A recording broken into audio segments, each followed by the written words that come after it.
Good morning, good afternoon. Happy spring to everyone. This is Steve Glagoza from the Boeing Company, introducing you to another exciting session with the OEM COG. Today, we're going to be covering finding the story in your data, and our presenter is Karen Mislick with the Naval Postgraduate School. And with that, Karen, I am going to give you the baton and wow us, please. Can you guys see it? Yep. Okay. Yes. All right. Well, we're going to spend a little bit of time today going over finding the story in your data. And this is something that I have had the pleasure of teaching in my courses at the Naval Postgraduate School. And it's really so much fun. This is my favorite class to teach, and I just taught it to my students last quarter, so it's very fresh in my mind. And I love looking over the homework assignments because the kinds of things I get back as far as bad graphics and how to improve them are just, they blow me away every time. I mean, there's so many bad graphics out there, and that's what we're going to talk about today. But what we're going to try to do is focus on this little sweet spot right here where all these three things come together. You've got a bunch of data over here, many ways to analyze it. And then you have other ways that you can visualize it. Of course, most of us rely on Excel or, some other graphic type of system to put this kind of data graphics together. But the most important thing is trying to find out the context. That's right here. That's where the narrative meets the visualization of the data and how you actually tell a story doing that. So that's what we're going to talk about today. And I'm going to go through a few slides and then give you some examples. But first of all, I thought that this was a good, comment. Dashboards and spreadsheets only tell you what is happening, but they don't tell you why. So most of us are in the field of cost estimation. We work with spreadsheets all the time. We're doing a lot of analytics and doing analysis. And so while that's important, that's kind of stuff that should be happening in the background when you give a presentation. A lot of times people want to show all the hard work they did. They want to kind of wow you with all this detailed mining of data. But the bottom line is when you're presenting to an audience, you want to make sure it's absolutely clear what the takeaway is. And so you have to be very cognizant of this fact of who's in your audience, what they care about, and how to get them involved. And so by doing that, it's part of it is trying to get the words around the numbers. So what's the context? What do these numbers mean? What do they represent? What kinds of reactions do you want from your audience? And what kinds of feedback or insights do you want to give to them about what you have seen in the data that you have analyzed? So just to give you an example, I actually found this is a real cost estimate from the National Park Service. And believe it or not, the National Park Service follows most of the best practices for cost estimation. And I think the reason they do this is because most of their work is doing construction, and the construction field is very mature when it comes to cost estimation and scheduling. So when you look at this spreadsheet over here, this is typically what you guys would look at. Obviously, this is for a construction effort, not for a aircraft or a ship system. But if you look here, this is pretty similar to like a work breakdown structure. You've got these different bid items going down here. You've got a breakout by material, labor, and total equipment costs. And you can see that this is kind of a layout of what you would normally see in your everyday work. So you're trying to fill in all these different cells with the cost estimate. And there's a lot of work that goes behind each one of these numbers. But if you were to just present this to a bunch of higher level officials, they're looking at this and it's a lot of work to deal with this spreadsheet. When you're fresh and new to it, you don't exactly know where to go, where your eyes should go, where you should look at. Most of us, when we see an image, we start up in here in the upper left corner and we kind of go back and forth like this as we read. So we do these kind of back and forth Z type of formation. So to try to ingest all of this information as a person fresh and new to this, very difficult. And it's hard for your audience to pay attention when they see this. They see something coming at this, it's a lot of clutter, it's a lot of information. They tend to look away, they'll start looking at their phones, not paying attention to what you're saying. One way that you could take that spreadsheet and collapse it and make it a little bit sleeker and cleaner is to use a table. And that's what I've done here. I kind of went with the top WBS. I've got bid item 1, 2, and 3. And I also used some color to break up the material from the labor to equipment. So you could kind of see the colors, separate the numbers a bit. They give them a little bit more context. But even still, by doing this, by putting a little bit more white space into the graphic and the visual, it still is a lot to take in. You've got percentages, you've got dollars, you've got all these different things to look at, but it is better than the one before. So this is looking at, these are the cost drivers. So picking out the biggest cost drivers for each one of these bid items. So a little bit better, but not, it's still not great. So let's look at another way we could visualize this information. We could just boil it down to a single chart. So this is looking at a horizontal bar chart. And what's nice about this is you can see immediately, there's no question that bid item 1 is the most expensive. It's the biggest cost driver of this whole project that's being done at the National Park Service. So this is replacing a pit toilet with a new comfort station. And if you've ever been hiking, I went to Muir Woods and I was hiking and it was amazing. I found a comfort station. It was so nice to be in the middle of the woods and have this nice bathroom and, you know, running water and all of that. So it's not cheap to do this, but it is one of the biggest drivers. But again, looking at this graphic, it's very obvious what is the biggest cost driver. It's the pit toilets. It's bid item 1. And you can see bid item 3 is the lowest. And then in the middle is, of course, bid item 2. But this is one way that you can make your graphics. You can take a big spreadsheet and shrink it down into this one, so what? What do I care about? What do I need to look at? The question would be, as you all face in your jobs, is there's not enough money and there's too many projects. So what is the most important thing? Do you want to put all your money into this bid item 1? If you can only afford one of these things, which one are you going to do? This graphic would get that story going. It would get people starting to talk about what's most important and how to use precious dollars where, you know, when everybody's competing for the same amount of money. Another way you could do it, you could flip it. You could say, here's this, it's the same data, but it's a different story. So now we're just looking at site improvement. So we're looking at what's driving materials, labor, and equipment, and looking at it from a point of view of just looking at it functionally. So you can see here that materials are the biggest driver of the cost for the new parking lot versus labor. So it's going to be the cost of materials versus labor, and equipment is very, not, I wouldn't say insignificant, but it's not certainly not a major cost driver. So just by taking a big spreadsheet and then kind of boiling it down and trying to say, what's the most important thing? What does my audience care about? What decisions do I need them to help make? This is one way that you can do it. So not overwhelming with a big spreadsheet, but then trying to figure out what is the big idea or the big takeaway I want my audience to have. One more example is just use something called simple text. Magazines and newspapers use this technique quite a bit, and it's a number that they throw out at you. And in this case, it's 54%. And if you say, as a person looking at this, your eyes are drawn immediately to the big 54%. And then down below is the context, 54% of what? It just says that of the material costs are driven by site improvements or mechanical upgrades. So depending on what kind of story and what you're trying to do or what kind of message you're trying to give to your audience, these are different ways that you can utilize these different techniques to go ahead and have people pay attention, not start looking at their phones, answering email or whatever, or, you know, posting on social media, whatever people are doing in meetings, and have them pay attention to what you're saying. So these are just a couple of examples of how you can take a big spreadsheet effort and boil it down into these smaller but effective graphics. Now, this is some examples of some bad charts, and the author of the book, which I'll talk about in a minute, calls them spaghetti graphs. And it's because if you ever, you know, you make spaghetti, you drain it and then you throw it into on a plate, this is kind of what you get. So you can see over here, this is Afghanistan, and it's looking at all these different things. And obviously it's a lot. There's a lot of arrows and numbers going everywhere. One thing that the person who put this chart together did a nice job of is they at least use color to separate. If it was all in black and white, this would be very overwhelming and very difficult to look at and take in. But by having color, it does do some separation between these different aspects.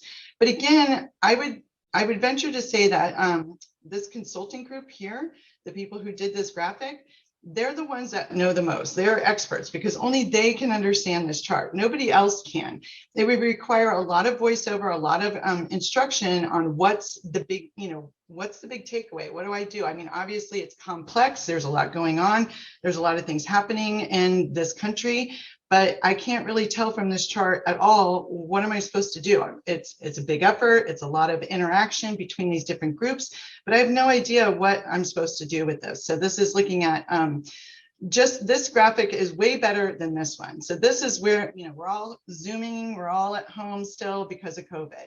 And this is looking at all these different countries and how many cases that they had. One thing that's on the x-axis right here is a tilted, once you start to tilt the dates, it becomes difficult to read because people want to tilt their head and look at it. You don't really even need all these dates in here. There's a much cleaner way to do it, and I'll show you in a minute. You can create super categories and then just have the letters of the month. But even still, just looking at all of this, this is definitely a horrible spaghetti graph. I guess your eyes are drawn to Belgium and Ireland, but I don't even know which ones those are. Maybe this one's Belgium. It's unclear. So again, these graphics are meant to show, they inundate you with a ton of data, but the bottom line is you just get confused and you're lost and you don't really know what's going on or what the most important thing is to take away from it. Here's another one, pie graph. So pie graphs are used quite a bit, but they can be very difficult to understand. In this case, there's way too many slices going on with this pie graph. There's so many slices that you need to have an arrow with the words written. So look at how much work it took to put this pie graph together. Someone spent a ton of time putting this together. And the idea is that I don't know what it's trying to say. I have no idea. And it's difficult for a person to look at the arc and see what is the biggest driver, what's the smallest piece and what's the biggest piece. There's a lot of colors. It almost looks like a kid's art project, if you would. But again, I can't tell anything from this. And so the author of the book that I use to teach this course hates anything that has a food in the title. So a spaghetti graph, a pie chart, a donut chart, forget it. All of them are bad, and there's much better ways to present the material to your audience. So one thing that when you when you learn some of these techniques and you learn some of the best practices, then you start to become a critic all the time. So as you can see over here, there's a bunch of things. This is Edward Tufte. He was the one who was known for doing very sleek designs. He talks about we've all been victims of bad slideware, meaning that we're getting hit with these horrible graphics that come at you. Way too much clutter. There's not a visual hierarchy to follow or anything like that. And then, of course, bad graphs are everywhere. And one of the homework assignments I give my students is to go out and search the web and give me examples of very bad graphics. And what I get back is always so amazing. It's so fun to see what they come back with. And part of the problem is we rely a lot on Microsoft Office, and Excel will do graphics for you, and you can do other things within PowerPoint and all of that. But the way that the graphics are built by the software developers, they don't really understand, or they don't care about these best practices. So they just kind of give it to you with, you have to do a lot of undoing of the normal graphics when you get them in to clean them up. But the idea is to get to something as nice as this. So this is a great graphic. As you can see, the x-axis is not cluttered with all the values in it. You've got lots of space between each one of the years. And you also can see that right here in the upper left-hand corner is the biggest piece of real estate. And that's because we, as people who read all the time, we always start in the upper left-hand corner because we read left to right. And so that is where you should have a title in your graphic. And the title should be something that gives context about what you're looking at. So in this case, you can see that the title says, to be competitive, we need to introduce our product below the $223 average price point. And so what you can see here, these are all the different competitors. So you got A, B, C, D, and E.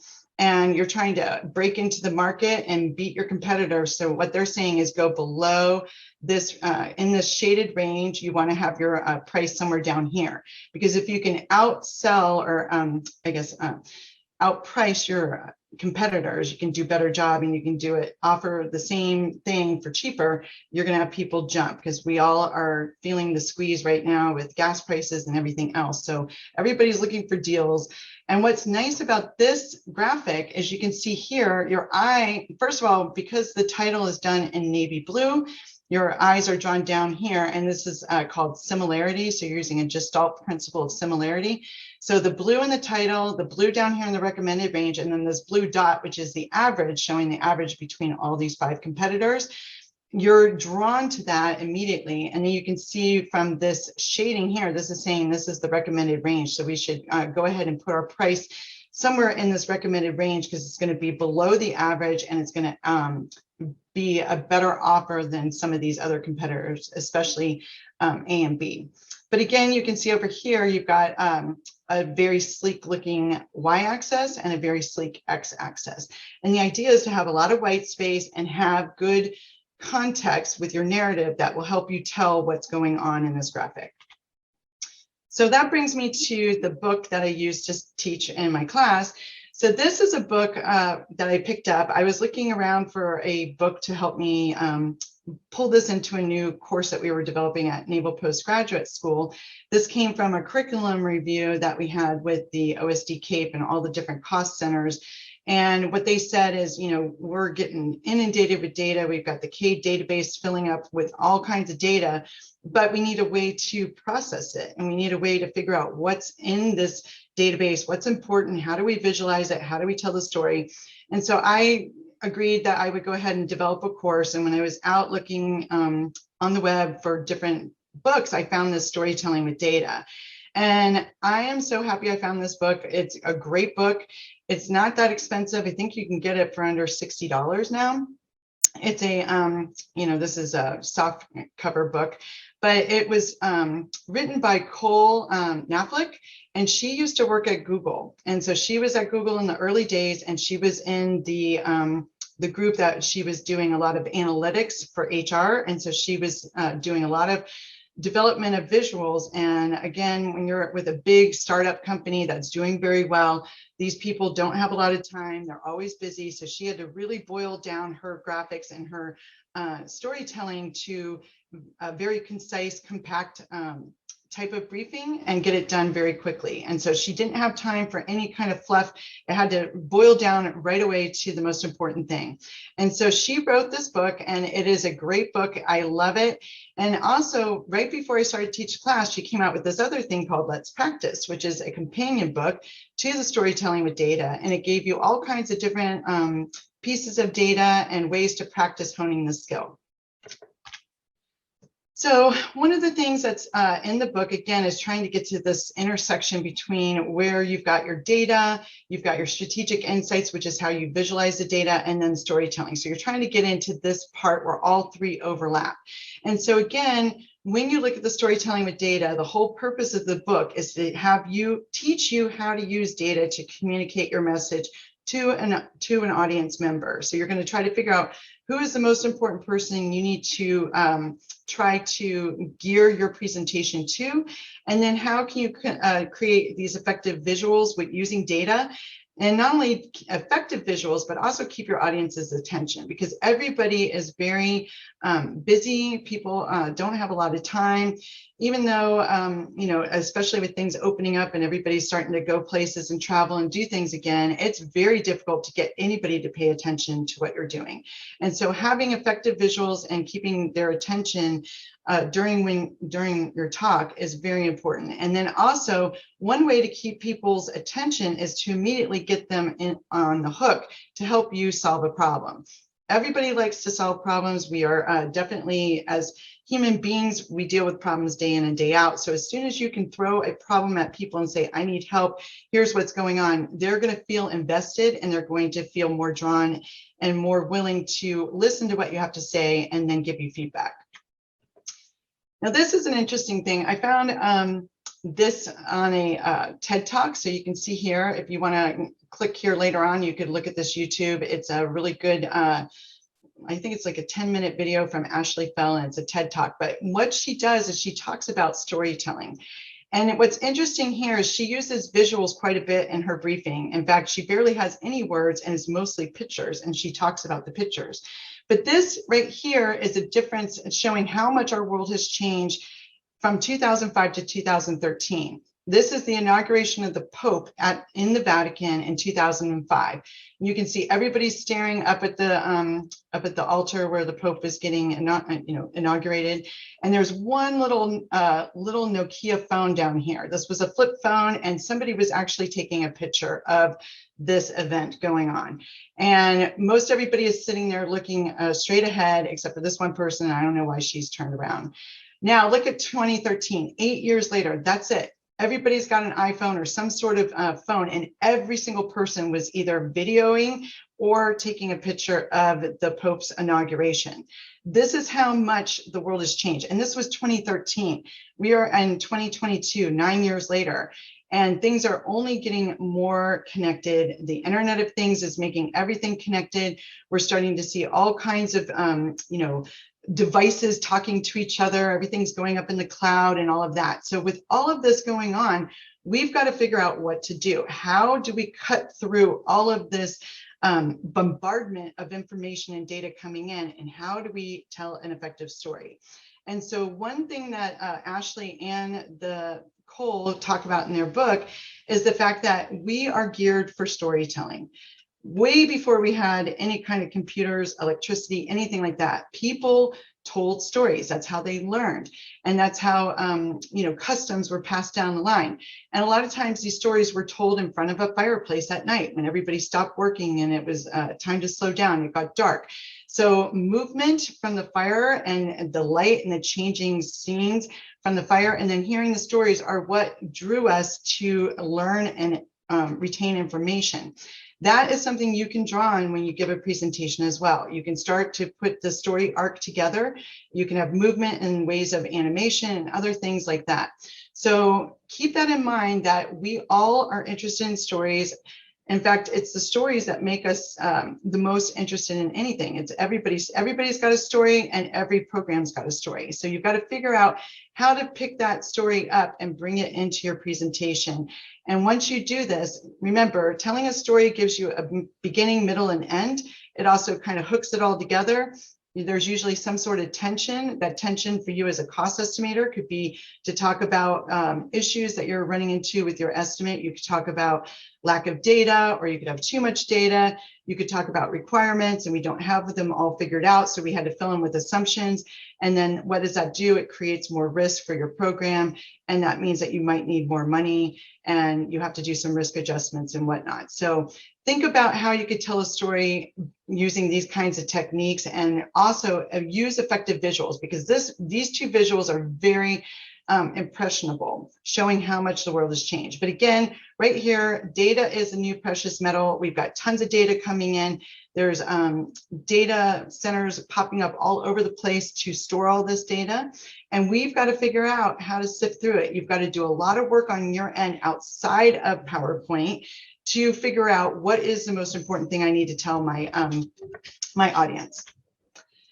Now, one of the things that you'll see with the storytelling with data is talking about the context and knowing who's in your audience, what do they need to know, how are you going to deliver it? And so you don't even work with the computer at the beginning. In fact, they say, put everything away, don't use the computer at all. Use a piece of paper, use a whiteboard or a flip, the little pieces of paper. For some reason, when we start to go ahead and put something into a soft copy, like a Excel file or a PowerPoint file, we tend to feel way more connected to it and not willing to discard it. But if you have a piece of paper, you can crumple it up, throw it away. And we've done that for many, many times. So by starting on paper and doing this kind of big idea, who's in my audience? What do they care about? What's my 3-minute story? And the idea of the 3-minute story is to kind of get you to take a big effort and boil it down into just the smallest. What is the big idea I want these people to walk away with? And so over here, you can see that this was one of the examples that she had. She was talking about an example at school and how kids weren't involved in science. They didn't like science. And so they decided to put a pilot program together and based on the pilot program, get feedback. And so of course, this one is using simple text. So it's got that number, 68%. And it says after the pilot program, 68% of the kids were interested in science. And this was one of the ways that the briefing was trying to get people to agree that the pilot program should continue and that there should be more money poured into the science program. As you can see, this is simple text. This is kind of like the big so what. Down here is more of the data to support this. And you can see here that you can look at before is in gray, and then after is in blue. And you can see here the different categories of where the kids were as far as how they felt about science after the pilot program versus before. And so some of these techniques that are being done, as you can see, there's more bolding here because the idea was to draw you to the, you know, how many people were excited about it, and also look at what was going on with how many people were kind of interested or excited. But then again, over here, you can see before only 40% thought science was okay. So your eyes are drawn to the bigger, darker values, and then you can mute things by making them a different color. So these are some of the different techniques that you can use to tell your story or to push things into the background so not everything is competing for your attention. And it also creates a visual hierarchy. So if you have a hierarchy, you're going to have your eyes are drawn to certain things versus other things that are kind of muted into the background. Now, there's some other things too about appropriate visual displays. You can see here, this is simple text. This is a vertical bar chart.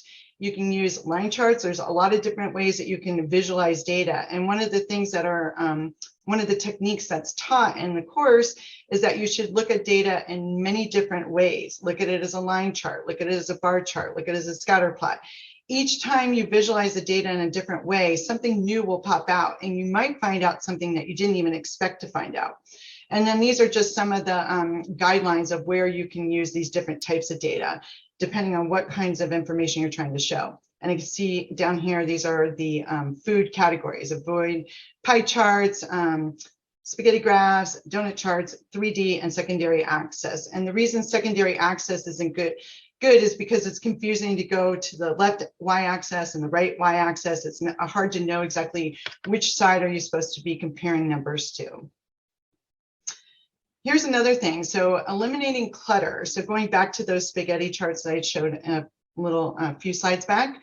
This is an example of another spaghetti chart. So this is showing a car dealership. And you can see down here, the x-axis is very cluttered with all the different quarters and years and whatnot. Over here, you've got a legend. And when you have a legend, you have to constantly go backwards and forwards. So I have to go here. I see the pink goes with Mayor Valley, and then I've got the purple is Lakeside, but you got to keep going back and forth. One thing though that's standing out to me is this big thick black line, and I don't even have that in the legend over here. So what is this big thick black line? I have no idea, but it is standing out. It's popping out more than the other ones. But the idea is when you're doing storytelling and data visualization, you want to make sure that if something is not supporting your big idea, this idea of what do I want the audience to take away? If it's not supporting that concept, get rid of it, discard it. And a lot of times people don't want to get rid of things because they think, well, I got to keep it all in there. I got to show all the work I did. Your audience will appreciate a much sleeker, cleaner visual than they will looking at all the hard work. They already expect that you did the hard work. You're here now to make it easy for them to see what is the takeaway. What kind of information do you want to pull from the audience, and what kinds of ways do you want them to remember what you're talking about? So in the book, they talk about these Gestalt principles and how to use pre-attentive attributes and those types of things to create contrast. And the idea with contrast is our visual, you know, we live in a visual world. We all go outside, we walk, we do things. Before computers, before we all had houses with air conditioning and all that, we had to go outside and, you know, catch our food. You were out hunting, you were out doing things.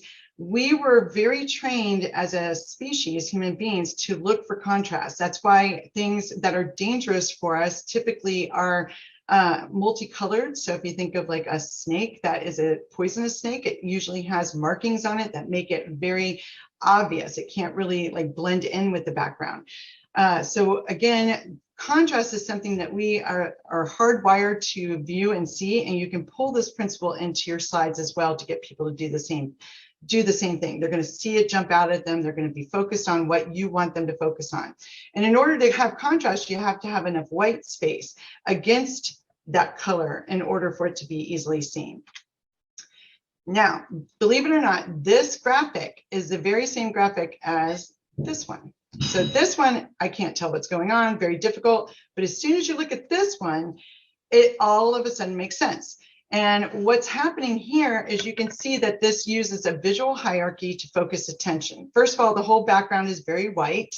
You can see up here in the precious real estate in the left-hand corner, car sales by dealership, Q3. So I know I'm in Q3. I'm looking at all these different dealers, and you can see here, this is the regional value. So that big black line that wasn't even in that legend before is now telling you that this is where we are. We care about the region, and we can see that the region's kind of in the middle. And so this data was made into a horizontal bar chart, and it also was ranked from highest to lowest. So immediately, it's kind of like a tornado chart. You could use the same concept for a sensitivity analysis if you wanted to for your cost estimates. But you can see it's very easy now to see what's going on. What is, regional is right in the middle. Do we want to be higher up? And maybe that's what your context is. Maybe you're trying to get everybody to say, we're right here in the middle, but we want to be up here. We want to beat Lakeside. Now, the question is, how do we go from here to there? How do we make that jump? How do we sell more cars? That would be the question. That would be the takeaway. But again, it allows you to draw your audience in. It allows you to rely on a lot of groupthink and to get people to start to help you solve whatever problem it is you're trying to solve. But again, these pre-attentive attributes signal where you should look. So again, you can also tie it with color. If you wanted to put some words right here, you could keep it in orange and that would tie it back to the orange. You could have some stuff up here in blue and have it tie in with similarity. But the idea is having these visual affordances where you have a lot of white space, you kind of mute things in the background and only let the things pop that you want to talk about. So in this case, we'd be interested in what are these guys doing that they're able to sell more cars than anyone else? What are these people doing that put them at the bottom of the barrel? And then how do we rise up from the middle to get up here at the top? You can also do this with a horizontal bar graph using a stacked horizontal bar graph. And when I teach this in my classes, I'm always trying to, obviously these are all kind of marketing and business type of examples in the book. But you could think of this as like a parent WBS element, and maybe you break it down into the children. You might show different things about out of this parent WBS, like at level 2, if I break it down into 3 and down to level 3, you can see the different components that make it up. And that might be an interesting story to tell. But as you can see here, this is looking at education, agriculture, and poverty are the 3 things that are the development priorities. And you can see when you go ahead and rank order things from biggest to smallest, it becomes very obvious. You can see what's going on and your eyes are drawn to the most important thing, which is up here in the top. And because of the white space, it has that good contrast you're looking for. And you've also used some bolding to help tell the story. This is another one too. This is over here. Believe it or not, this graphic here is the same information shown over here.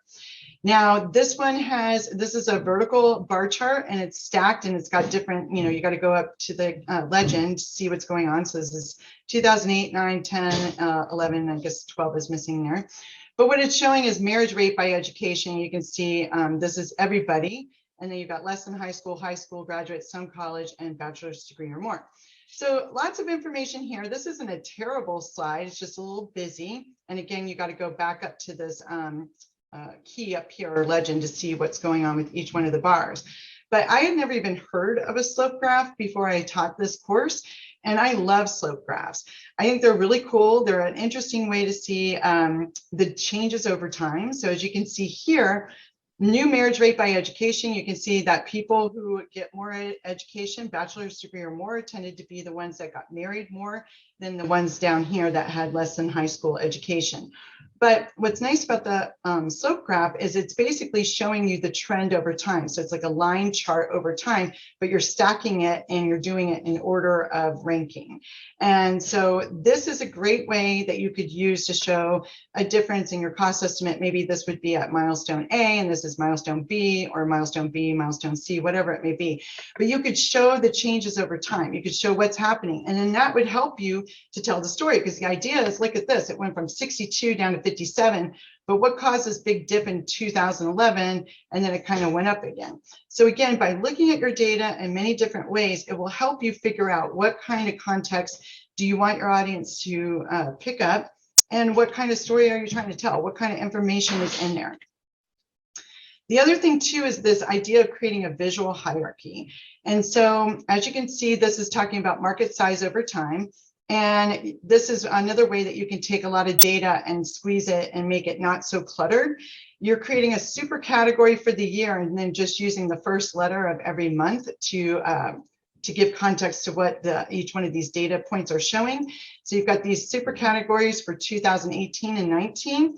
And then you can see over here, you've got a line graph, but you've got you don't have data markers on every single one. There's only at certain points. And so when you see this kind of trend, you can see that it's growing, and then there's this forecast. The forecast is done well, and your eye is drawn to it because you're seeing that you've got it in shaded. So it's using the Gestalt principle of enclosure. So it's shading that, and you also see this dashing of the line. And you have an open data marker here showing that this is not really true data, it's what we're forecasting it. Now, what's also interesting is you can see the orange here would draw you down to this data marker, and it's giving context about the dip. What happened? So there was a decrease when this was recalled and pulled from the market. And then you can see that it also in 2019, it went up, and you can show that the sales went up, and you can talk about why. So these are all effective ways to tell a story and use one graphic to make everybody kind of pay attention and focus. Not only that, but when they leave and go back or maybe share your slides with someone else who wasn't even at your presentation, there's enough context here that someone without the benefit of hearing you talk can still get value out of this graphic. It's very self-explanatory. The so what is very obvious. And it's done through strategic use of color and then muting and pushing things into the background and not having everything compete for your eyes. So you've got the darker, bolder visual line here. You've got the shading, you've got the dashes, and then you've got the different colors telling the story. The other thing you can do is use this concept of using animation, and you can use PowerPoint to do that. You can use it. One of the reasons animation is so effective is because it also has this idea of movement. And so it kind of brings you back to those old times back by the fireplace, or if you went out camping and everybody sits around the campfire. That's kind of what we're hardwired to think about. And so when you tell a story using animation, you definitely want to have this idea of a plot where the plot is going to say, here's what we're going to talk about, but here's the tension. So the twist is the tension. And for you guys as cost estimators, that tension could be like, we had to make a bunch of assumptions, or we had data, but it wasn't clean. We have missing data. We had to interpolate, whatever. You can also have all the different types of risks that are going into your cost estimate. But the call to action is what you really want the audience to focus on, because that call to action is how they get involved. It makes them start to care. It makes them put their phones down and want to look up and see what you're doing and be a part of your, creating a solution for you. And so when you have a live presentation, you can walk the audience through the visual because you're going to show them just a little bit at a time. And I'm going to do an example on the next one. Basically, when you do this, you're going to just show a little bit at a time and build up to a final slide. And I didn't do it in this one because it would have given me too many slides, but you can get the idea yourself. And you can also see it if you get the book too, because she goes through a nice overview of that. But no matter what, you always have to have this annotated version. So you've got to have one standalone version, kind of like this slide. Let me get back up. Oops, yeah, like this one. So this one is easy to see. Anybody who wasn't at that presentation can still get something out of it. You still have to do the work to create something like this at the end if you're going to use animation. But the idea is that you want to tell the story without the voiceover. So you've got to have that last one that kind of pulls it all together. And if you don't, you can get this thing called, which the author calls slidegement, which is a slide document, basically too many words and not enough of a visual hierarchy for anybody to care. And so by doing that, by using animation, starting off with a totally blank graphic will make people start to like, you know, they're going to look up and say, what's going on? This is weird. There's nothing on there. I want to see what happens next. It gets people's attention, and especially with all of us, you know, there's a lot of people out there gaming right now. So they're into this. So you got to meet people where they are. And this is one of the ways that you can do that. So this is an example here where if you just start off with a blank slide, you can show, you can get everybody used to the axes. So you can say, okay, we're going to talk about what's happening. In this case, it's a game that was being built and marketed. So you can say, we're going to show you what's happened with this game over time from 2013 to 2015. And you can see over here, it's the active number of users on the left-hand side. Then you hit the animation and just this blue dot appears. And that blue dot is basically saying when we started the game, when we first went live with it, we had less than 10,000 users. So that's what this is showing. You're in the bottom left-hand corner. And then basically it says no marketing, number of users doubled. So a number of users doubled within 4 months, which is pretty good. And then you can see over here, they did a friends and family promotion. So maybe did some social media bursts out there, and that allowed the number of users to increase and grow. And then of course you can see growth flattened over time, but they were doing a big update to the game. So they were doing a lot of software development and trying to change it. Even then it still went up a little bit, but not a lot. And then it says the revamped game, once it came out and they had all this social media kind of, you know, influencers out there talking about the game, you can see that it went viral and it went way up. So you can use this in your slides, and you could even do this if you wanted to for your cost estimates. You could do this either by showing, you know, the very top of the WBS and then showing level 2, then level 3, then level 4. So you could get the audience used to, well, what is this thing I'm estimating? How does it break down? What are the pieces? You could also do it over time, showing actual costs of work performed. You could use it with your EVM data. You could use it for showing schedule progression. There's lots of different ways that you can use this technique. And then, of course, if you do that, because people may send your briefing out to other people who weren't there and had the benefit of your voiceover, you always have to have this kind of so what slide that pulls it all together. So you can see here, there's context for each one of these data markers. So you can actually see the actual real values. There were 5,680 users at the very beginning, at almost doubled to 10,931 in 4 months. And then you can actually see the real data markers. And then here's the context. It will tell you what's going on with this. And so bottom line is it's saying they're expecting to surpass over 100,000 users by June of 2015.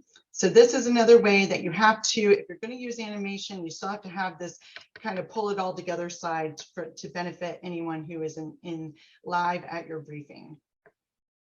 The other thing I'd say too is tips for finding the story in your data is there are so many best practices. And again, data storytelling is part science and part art.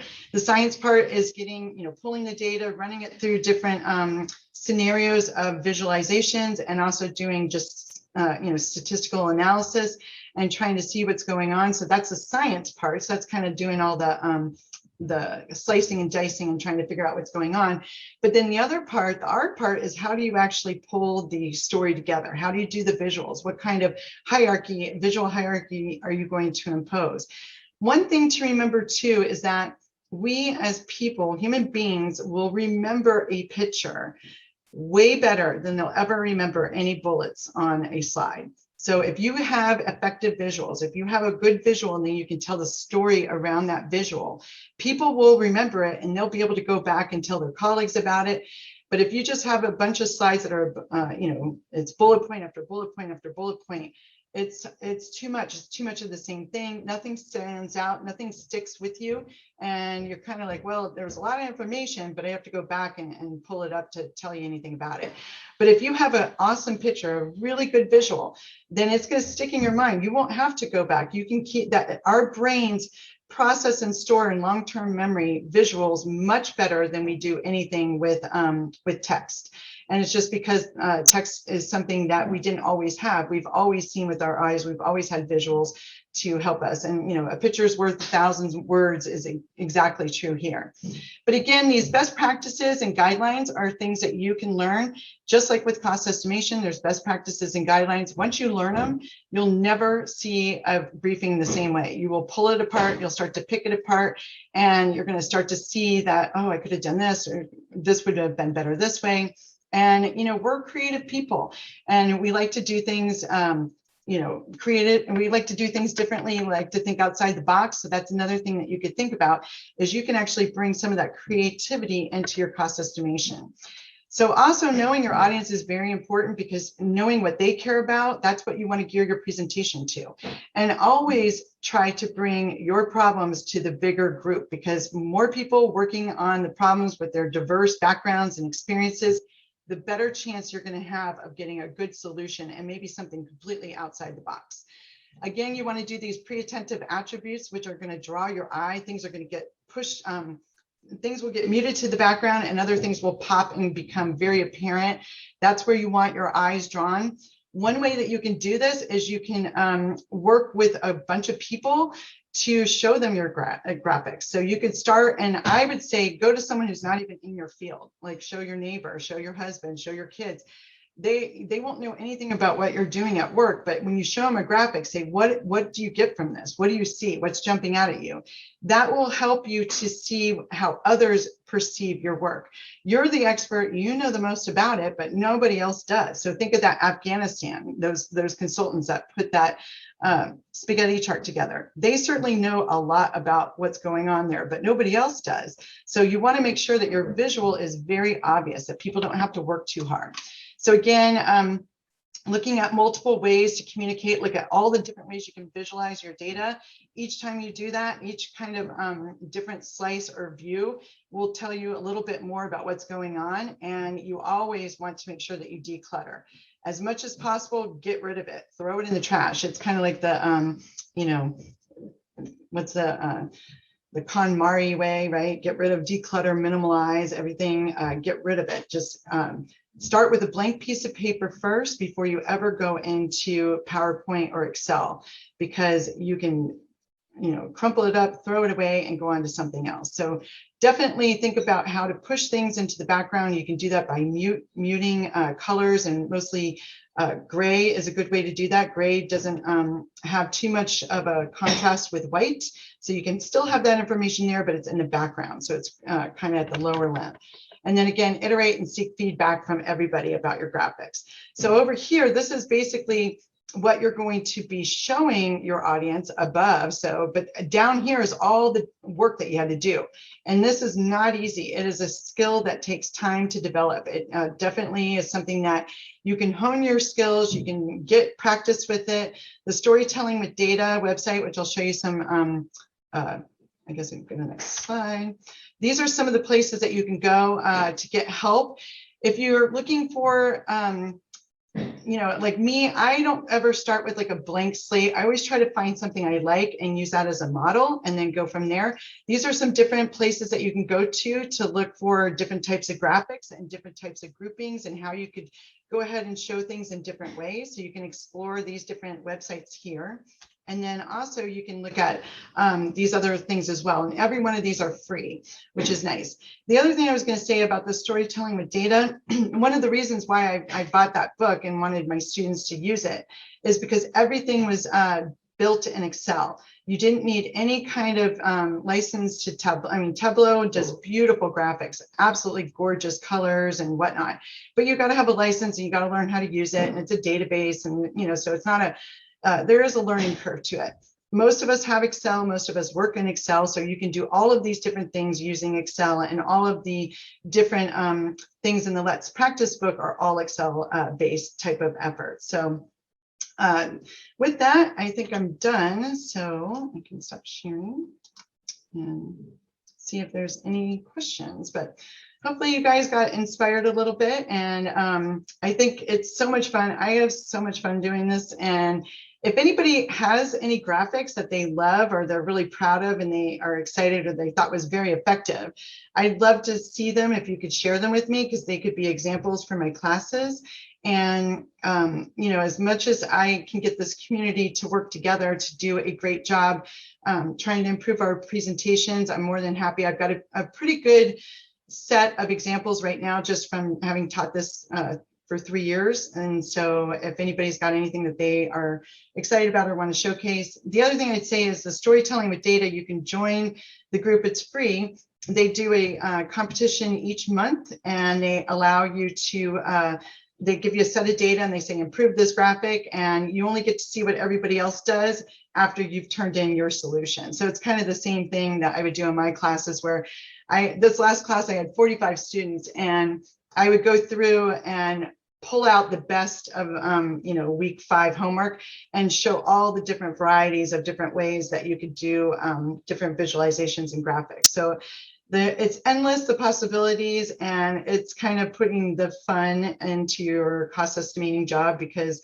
you know, you deal with a lot of numbers, you deal with a lot of analytics and statistics, but this is kind of a way to bring it home. And believe me, your audience will appreciate it if you can boil it down to just something very simple and get the message across, and you will be recognized and you will definitely be sought out. And I think it's a skill set that everybody could use in their jobs. So with that, did you want me to look at the chat, Megan, or see if there's any questions? Oh, it's storytelling is now only $20. Wow. Okay, I paid a lot more. Paid a lot more for. I think I paid 68, but so it's nice to see that's got down. Okay.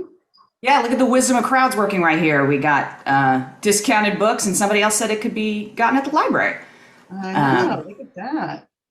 So, Steve, why don't you take over for just a moment? Everybody, everybody who is online, if you have a question for Karen, go ahead and send them in now. Karen, would you reshare your screen and put that last slide up, please? Yep, I see.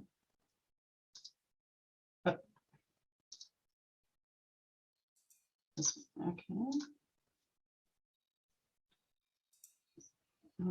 Okay, there you go. Last slide. Okay. Oh, what happened? Oops. One too far. Yeah. Okay, there we go. Okay, there you go.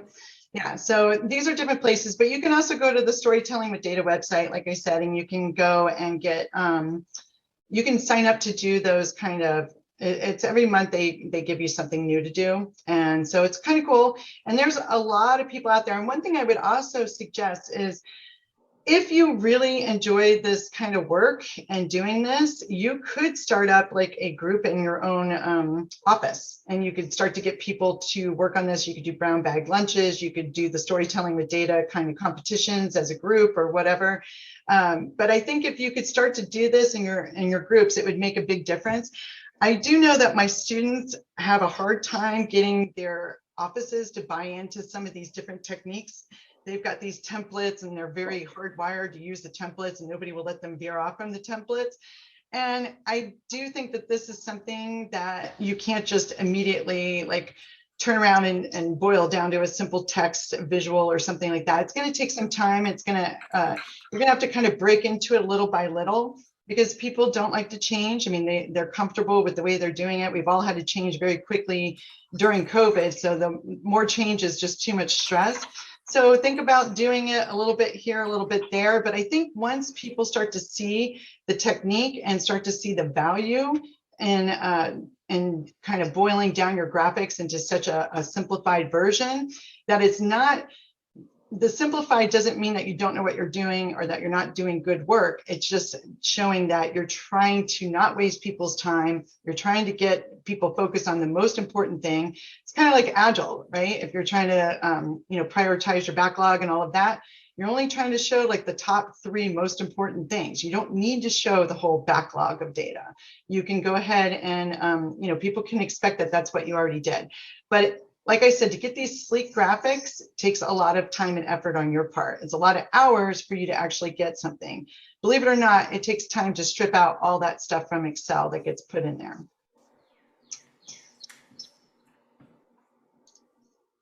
And Okay. Well, I haven't seen any more questions come in, so it's just about yeah,